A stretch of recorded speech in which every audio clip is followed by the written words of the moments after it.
Welcome to this series of 10 tips about public speaking for business. Our tip number 1 is going to be speaking with conviction.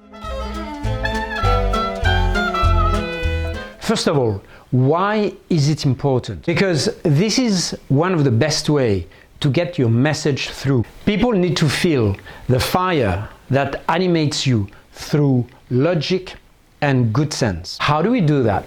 It's essentially about speaking with the urge to convince, because you know that what you want to share has value to the audience. It's also about speaking with authority on a subject you know well. It's also about clarity, because to you the matter is very clear. Speaking with the power of conviction. This is our tip number 1. The second tip is speaking with consciousness. It's about responsibility. It's about being aware of what you are saying. It's about assuming the consequences of the words and the facts you mention. It's also about spreading new or old knowledge of value to your audience. Some people call it integrity. We choose to call it consciousness. How do we achieve that? Speaking with consciousness is about responsibility.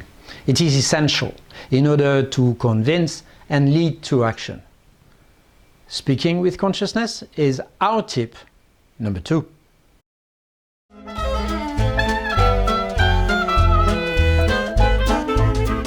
My number 3 tip is speaking with joy and humor. As we French people say, humour.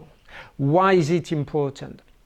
Joy and humor carry vast amounts of positive energy. We now know scientifically that it is in a state of peace and joy that creativity comes, that new ideas emerge. It is also a great way to get the audience stick with you until the end of your speech. How do we achieve that? Do we need to do this? No, I don't think so. The best way to insert moments of humor in your speech is to choose appropriate segments where you can place a relevant, funny story, a play with words, and this will go a long way to have the audience, as we said in the first part, to have the audience stick with you until the end of your speech. There is a famous speech on TED that you can see on the internet, made by Sir Ken Robinson on a very serious topic, the topic of education. And throughout the speech, there are 7 or 8 moments of humor, of stories, and I encourage you to do the same. Speaking with joy and humor is our tip number 3.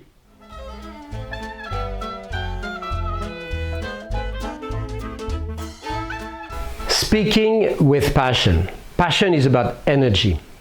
By the way, do we have the right background? Yes. Yes, this one is much better. Speaking is about energy, and your speech is merely the wire that carries your energy to the audience. To get a good transmission, you need energy, and your message is very important. You definitely have a message of value to share with your audience, and you cannot share it well, it cannot be well received. Otherwise, you are going to see your audience flipping their eyes on their mobile phone, and you will miss 80% of the effectiveness of your speech. If you find it difficult to feel this passion, I have an advice. You can watch videos of excellent speakers who know how to convey this energy. And you can also ask yourself, why can't you do the same? The thing is, you definitely can do the same. You definitely can find and nurture this internal fire. You can. Practice and you will see it's going to work. How do you achieve that? First, you need a very well built speech. very clear, with different parts, part 1, part 2, part 3, not much more than that. Enunciate from the beginning the main ideas that you want to detail. Put in between some funny stories, some storytelling, a bit of humor, and conclude with a call to action. And you will see the result. There is no transmission without energy, and speaking with passion is my tip number 4.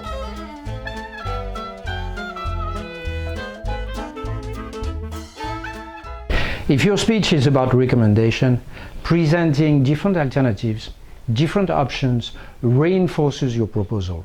Audiences all over the world appreciate being presented with two sides of an option, two sides of a question or of an argument. It goes a long way in showing your integrity, and essentially because it detaches you from the outcome. How do we achieve this power of choice? First of all, in presenting authoritative sources with dated facts and figures, and showing alternatives very simply and clearly. This goes a long way in showing your detachment again, and this is pure persuasion. This is our tip number 5.